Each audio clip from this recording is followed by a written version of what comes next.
për dhunën, kanë dëgju për therrjen, ata nuk kanë dëgju çfarë masa janë në vazhdim. Thjesht fëmiu është suspenduar një javë prej shkollës, edhe kur ka mas një javë ka tregu që është knasë të shtëpia, ka poshu një javë, edhe nxënësat e kanë pa që çka do të bën, kur gjas po bëj ka, kur gjas po ball ka. Vazhdon të përmend që ty s'ka ligji, ti nuk dënohesh.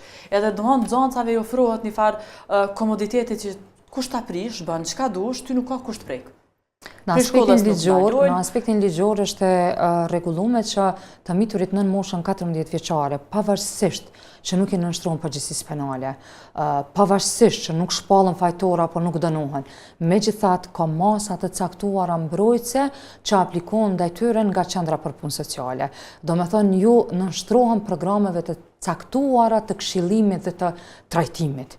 Është rregull, domethënë në bazë të legjislacioneve të caktuara në fuqi. Sa aplikohet nga ana organeve kompetente është çështje tjetër.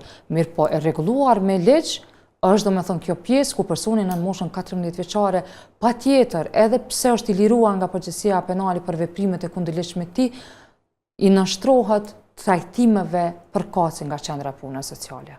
Diçka që me të vërtet të bën me menu që sikur të ishin trajtuar gjithë ata fëmijë që bëjnë probleme prej qendrës për punë sociale, sigurisht që nuk kishin me qenë dëshmitar i gjithë këtyre problemeve me të cilat po përballemi. Është një prej arsyeve, nëse mundem me undëlidh me ganën, një prej arsyeve që ndoshta edhe nuk trajtohen në mënyrë efikase nga qendra e punës sociale dhe shërbimi sprovues atje në kuadër të qendra për punë sociale, është edhe fakti që konsideroj personalisht që qendrat për punë sociale në Kosovë kanë staf të pamjaftueshëm.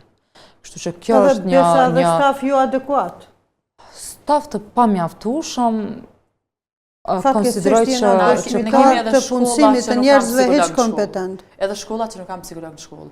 Unë shumicën e rasteve që i kam trajtuar si pedagogë në shkollë, kanë qenë kryesisht kanë qenë raste që kanë biseduar për rrjetet sociale, kanë fol, kanë dhënë konflikte të ndryshme, kanë pas fjalë edhe konfliktet e tyre i kanë zgjedhur momentin që janë taku. E takimi me tyre ka qenë në shkollë.